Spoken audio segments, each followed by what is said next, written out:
What is going on, everyone? I hope you're having a very nice Dead by Daylight. I know I sure am. Recently, Behavior released their long-awaited mid-chapter update, which brought along a lot of much-needed perk changes to the Dead by Daylight meta. Over 39 perks were reworked or changed in some way in the game, and while people are still trying to piece together what the new meta is going to look like, what's strong, what's not strong, and how these changes are going to go through, Behavior still has a lot of work if they want to really address a lot of the perks in this game. Sure, while they did take on a pretty big chunk of perks in this new update, there are still a lot of perks in the game that need to be reworked or changed in some way. And the following 5 perks is just a small list of perks that I think need attention the most in this game, because they feature really outdated designs, they feature outdated mechanics, they're just genuinely pretty much useless, or they perhaps even actually harm you more than they help you. Remember that if you enjoy this video, drop a like, drop a comment, and drop a subscribe. It really helps and supports the channel and encourages me to make new content. And what perks do you think need a rework the most in Dead by Daylight? And do you maybe disagree with any of my opinions? Starting us off is going to be Predator, which is a perk exclusive to the Wraith. Predator is a tracking perk, or it's supposed to be a tracking perk, and what it basically does is it takes the survivor's scratch marks, it takes the way the survivor's scratch marks usually spawn, and it just squishes them together. It makes the survivor's scratch marks spawn closer together, with the idea that they're meant to be easier to track, as it's going to be a more direct line. They're going to kind of stand out in the environment a little bit more, as they're going to be kind of spawn in this much easier to see clump.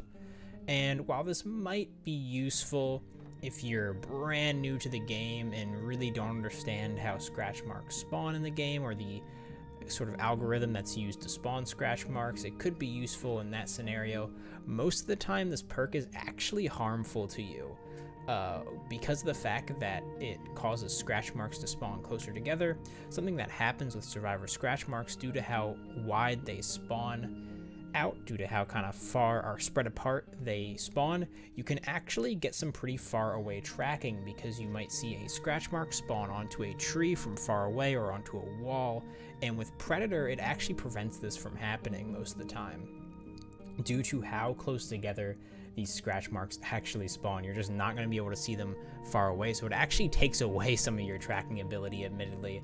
And once you get the hang of how scratch marks spawn in Dead by Daylight, they're really not that hard to follow in game. There are definitely some scenarios, even a player like myself with many hours in this game will still lose scratch marks from time to time. Sometimes the way they spawn is just absolutely ridiculous, and sometimes the environment really doesn't help you. But trust me, even in those moments, Predator really isn't going to help you out. Actually, it's still just going to be a detriment. In fact, the game I did play with Predator, I ended up losing survivors more, actually, because I was so used to how scratch marks normally spawn that I just wasn't able to follow the Predator scratch marks as well. Another really unique detail about this perk is that it still features the old sort of nomenclature, or sort of the old way that Behavior would try to explain to a player how a perk would work. If you've ever noticed on Predator, it says the words slightly, moderately, or considerably for describing how much of an effect the perk actually has, which for those who are newer to the game was how every perk and add-on in Dead by Daylight, instead of giving us an exact number like a percentage or a time frame or anything like that, no numbers, they would instead use this really vague descriptor of how the perk or add-on will work: slightly, moderately, considerably, or tremendously. And Predator still features that, even though Behavior has updated that out of the game, basically. So it just shows that even Behavior themselves have pretty much forgotten about this perk, which is quite sad. My suggested rework for Predator is bring it back to what it actually used to be way back when the game first released. And while I didn't play during this time, the perk would actually cause scratch marks to stay visible for longer, and I think they should just go back to that design. I honestly don't know why they changed it. Maybe some people thought that was overpowered. I really don't think it is, especially nowadays with how much Behavior is kind of leaning into a lot of perks that reduce how long your scratch marks stay spawned in, or just completely get rid of your scratch marks. I think having a perk that keeps scratch marks up for longer would be a pretty nice addition and a decent tracking perk to the game, and would help out a lot of new players who maybe struggle at following scratch marks, and would probably help them more than current Predator. Next perk on our list is going to be a survivor perk. We're going to be switching back and forth for this list, so we're going to do a killer perk and a survivor perk and a killer perk and a survivor perk. But our next perk is going to be Buckle Up, which is an Ash Williams exclusive perk. Now I want you to think real hard, think real deep. When was the last time you actually saw someone use Buckle Up in a match? Buckle Up might actually take the cake for one of the most useless perks in the entire game. In fact, it features a effect that is so offensive just for the fact that why is this effect even bound to a perk? Why isn't it just a base kit feature of the game? It's honestly, like I said, it's quite offensive. What Buckle Up does, it has two effects. The first effect is it allows you to tell how recovered a survivor is if they're on the ground. As you all know, when you're on the ground as a survivor, you have to recover, fill up your recovery bar, and if you don't have a perk like Unbreakable, No Mither, or Soul Guard, you have to get another survivor to pick you up. With Buckle Up, you're going to be able to actually see how recovered a survivor is, which is quite nice for solo queue players, as sometimes survivors will want to move to a more advantageous position while they're on the ground, or they don't immediately recover, and you go and pick them up and are rudely discover that their bar is actually not all the way filled, and you end up going down or something bad happens because of that. Buckle Up will theoretically help you out, and it'll make it so basically their aura goes from white all the way to red. When it's at red, when it's at full red that you normally see, that will tell you that they're fully recovered. When it's white, it means they're not recovered at all. And that's pretty useful. The thing is, even that has a range on it. It's got a range of 48 meters, which is pretty funny, all things considered. So you don't even get global value out of that. Additionally, when you do pick up that survivor, if you go over there and pick up the survivor, the killer's aura will be revealed to you for a duration to both you and the survivor you picked up. It'll be revealed for 10 seconds at tier 3. All in all, I think this perk is pretty damn useless, to be honest. For multiple reasons. First of all, the initial effect of it is not only not even that desirable, it should just be base kit in the game. It would help out solo queue players. It's just one of those things that would be a really great solo queue quality of life change. It doesn't need to be bound to a perk. That's such a stupid idea. Who would actually use a perk slot on that? That should just be a thing that's base kit in the game. Alongside that, the aura reading is okay, but you have to think about the niche scenarios this perk is actually useful. First, the killer has to actually slug a survivor. The survivor has to not be you, so one of the other survivors, they have to actually slug that survivor, and then they have to basically leave that survivor. And then when you pick them up, you get some information.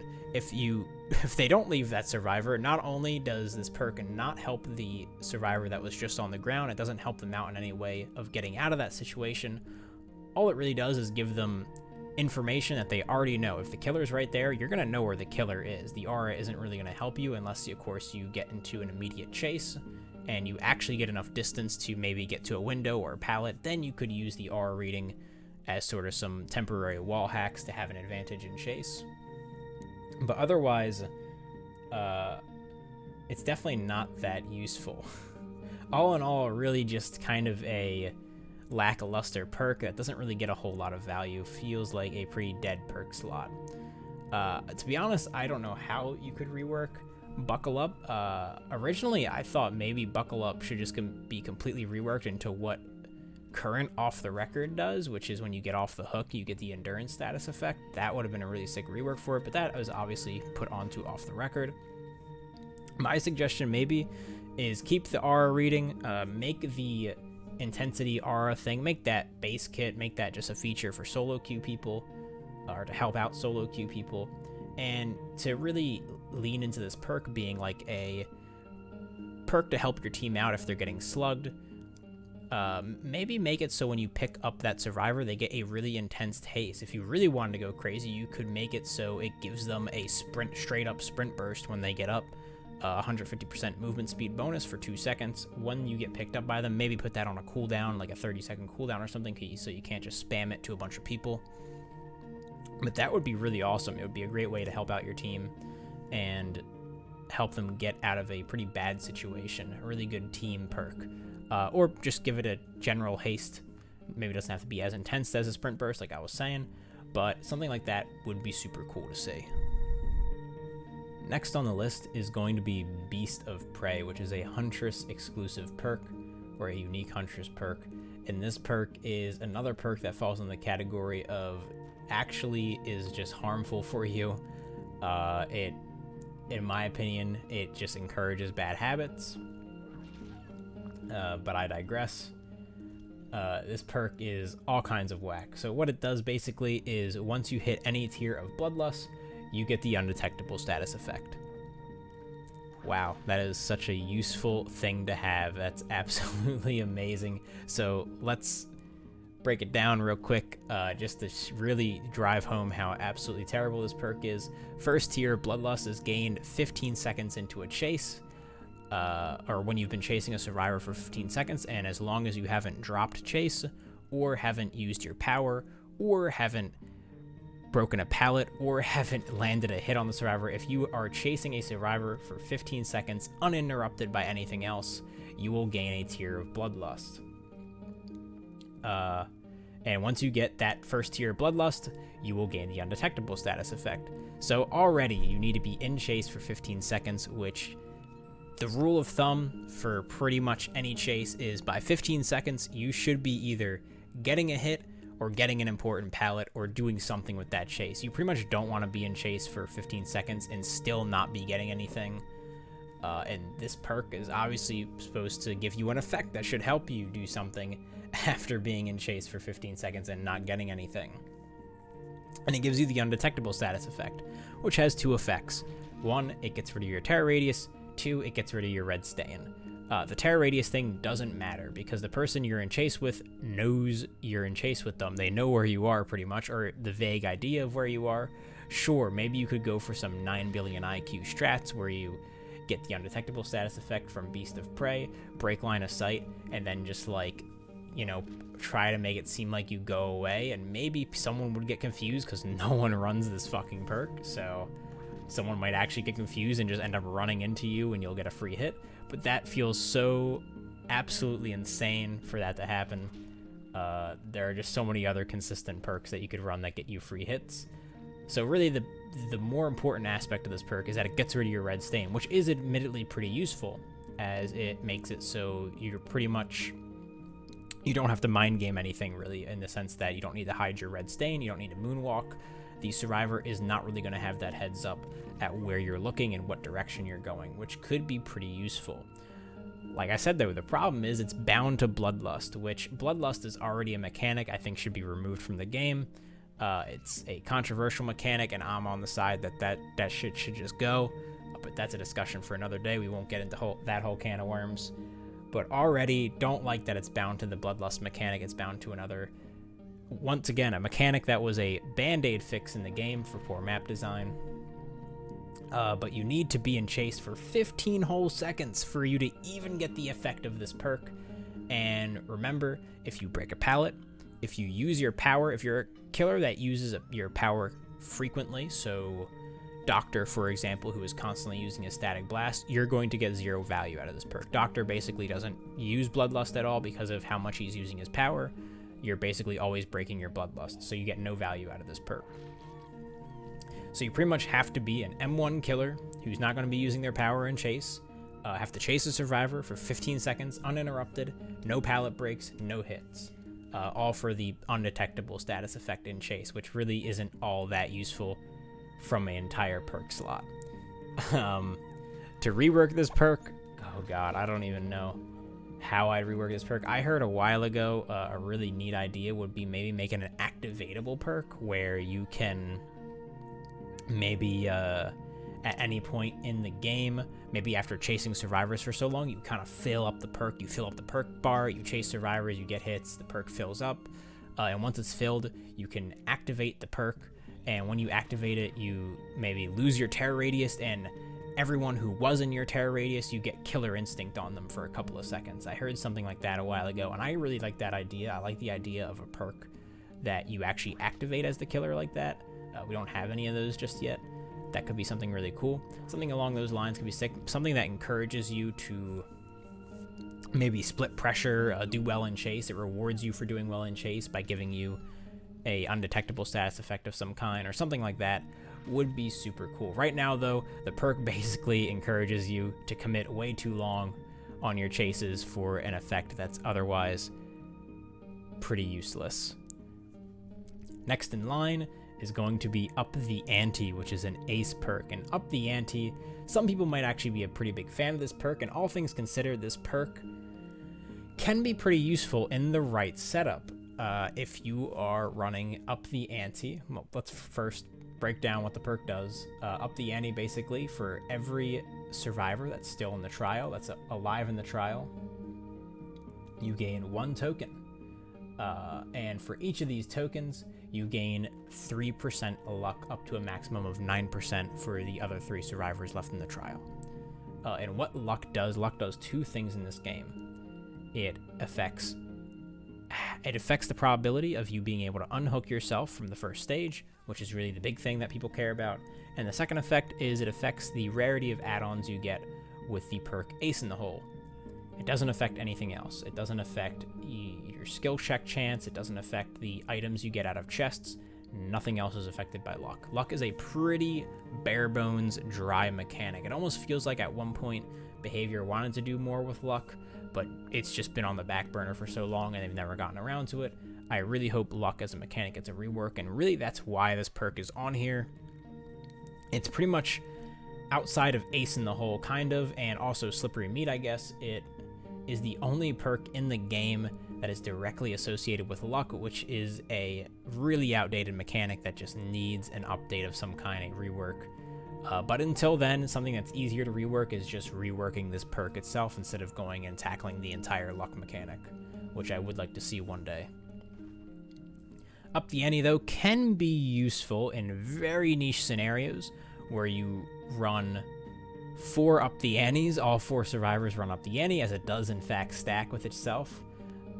You also all run Slippery Meat, and you bring luck offerings, and you can pretty much guaranteed get yourself off of the hook for free on your first hook stage, which is pretty crazy actually, but it requires so much setup that it's not really that useful. Like I said, you pretty much need the 4 stack, and you need to bring everything possible for this to work.